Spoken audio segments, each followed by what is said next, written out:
Gary Atencio with CNTV, and today we're in Denver, Colorado. We're here at the Empowerment Program. I'm here with Carol Lease, the Executive Director. And basically, Carol, over 25 years, the Empowerment Program has been providing support services for women. How long ago, and what was the founder thinking when he started this great organization? The founders of the organization was a committee of women and men who decided we needed to do something about women coming out of the state prison. In 1986, when we opened our doors, there were only 90 women in the prison, and now there are over 2,300 women in prison. What we've done over these years is developed comprehensive services for women, not only coming out of prison and jail, but just involved in the criminal justice system, or women who don't have any involvement, but are homeless, need treatment, housing, mental health treatment, drug treatment, education, and employment. I've been coming to this program for about, I'd say, a month and a half. I have 2 more classes left. It's a good program for some of the women that need help in drugs or alcohol, or need to find a place or a job or school. I mean, everything, honestly. You know, they are in the process of helping get me a job as we speak. They give you really good advice. The program that stuck out for me was more of a emotional class that gets over your anger, because I am a person that gets upset a lot at sometimes. To have a class with anger management, you know, is a big plus to improving yourself within yourself.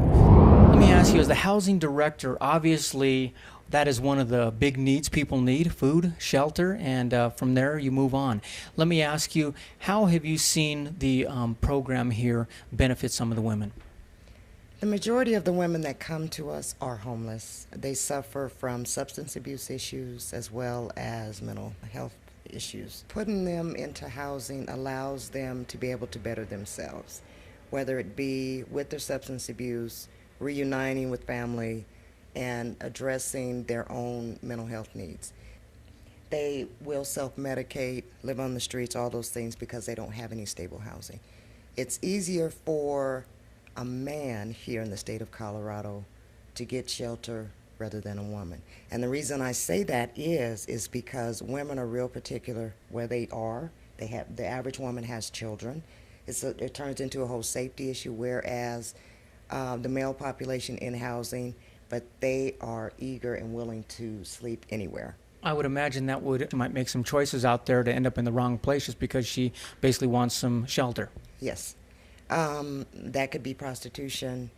The majority of the population we serve have those issues, prostitution issues. We do take them in and allow them to help themselves. Housing is a big piece in that, where they can have a key, they can go somewhere safe, where they don't have to worry about where they're going to sleep the night or whatever, whether or not they're going to be raped and things like that. They are safe. How many women do you house at a particular time? Right now we have 42 units, and we have several properties that Empowerment Program owns. They are currently all full. Some of the women that basically start out there, I'm sure it's a very scary process, but eventually do they feel like home to them?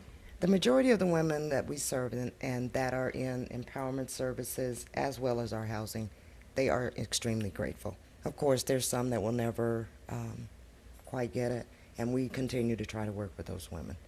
Come in to get some of our services, just call the number to Empowerment, set up to do an orientation. The process and the criteria for our housing is you must be enrolled in services here at Empowerment to be eligible for our housing. So the ladies that walk through your doors out there, we're talking about starting from possibly ground zero for them and getting back into society. Give me an overview of some of these support services you offer. Okay, for example, our drug and alcohol treatment services come at no fee. Also our mental health services and our trauma services. So we have one-on-one counseling, group counseling. We have an employment program that helps women find a job and keep a job. For people enrolled in our services, we have housing for them that's available. We provide acupuncture, all kinds of alternative medical treatments for women who are trying to stay off drugs and trying to live a better, happier, healthier life. So we're talking about alternative choices here and a resource center for them to help them move along. Let me talk about the acupuncture. For somebody that out there wouldn't understand why acupuncture would be needed, tell me what that's all about. Well, acupuncture is a proven treatment for people in recovery from drug treatment and also who have mental illness and a variety of other physical issues. What it does is it helps your body free up its natural healing powers and flow of blood and energy. Initially, the women were afraid because it's using needles, and many of these women have used needles to inject themselves with illegal drugs.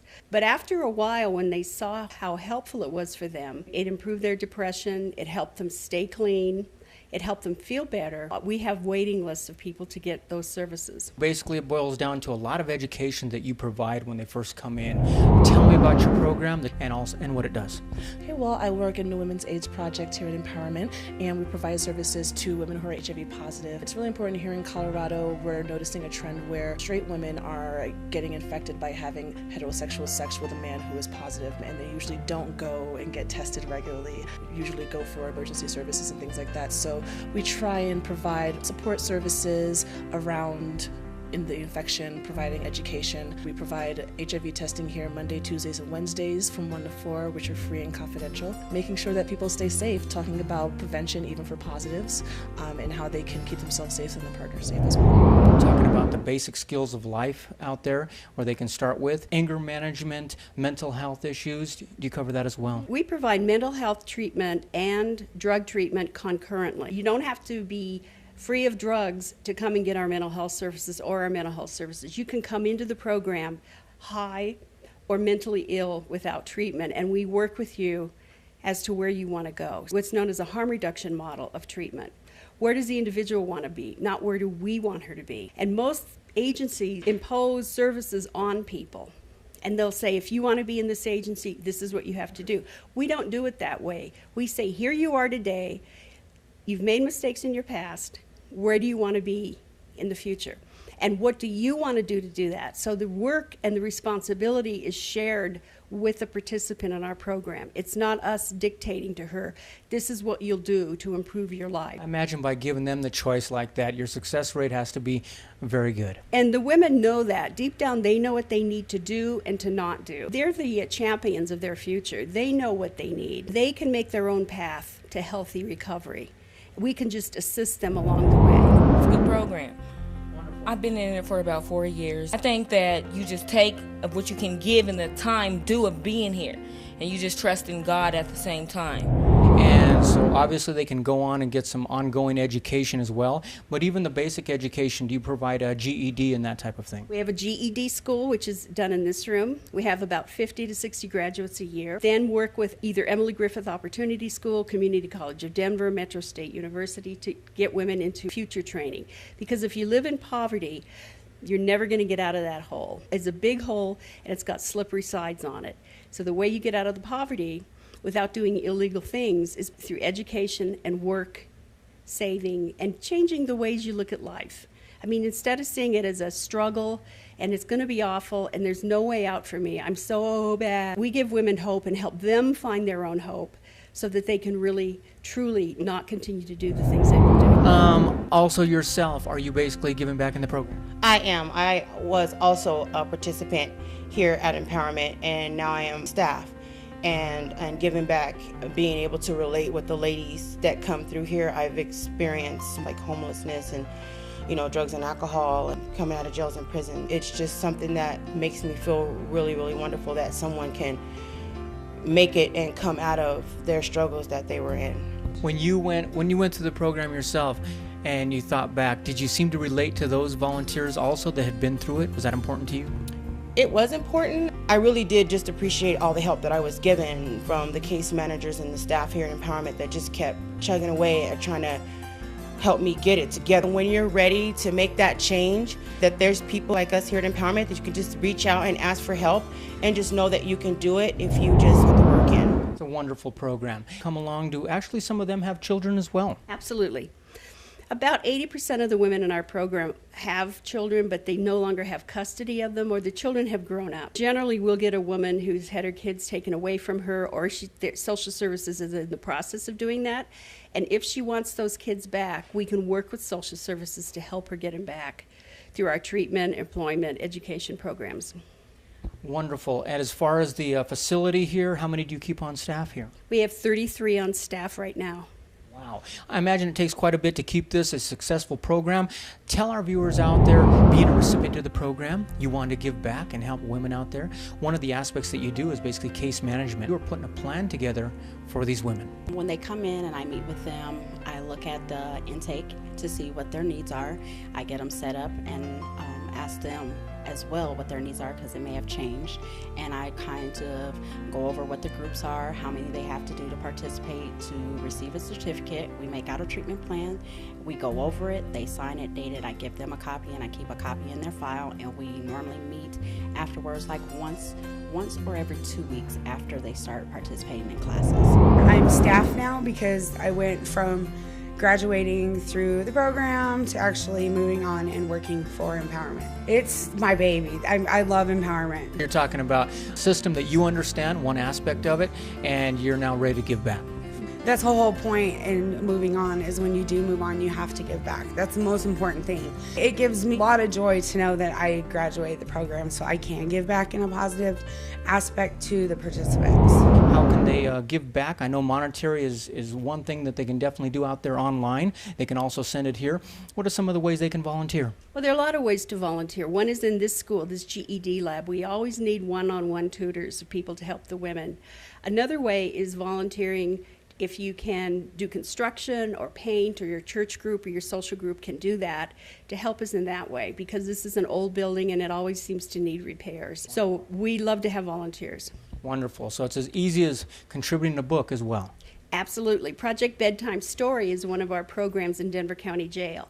We go in there every Monday morning, and women who are incarcerated who have kids at home can read a storybook to their child on tape, and then we mail the tape of mom's voice with the book to the child.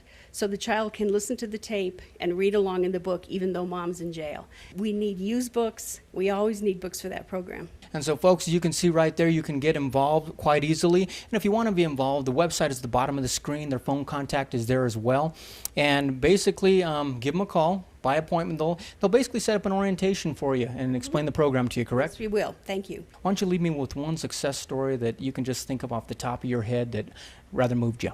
Well, in one of our housing facilities, we house quite a few women who are really struggling to get their lives together. And one woman came to us a few years ago. She was pregnant and using drugs. And after she found out she was pregnant, she stopped using drugs and needed a safe place to live.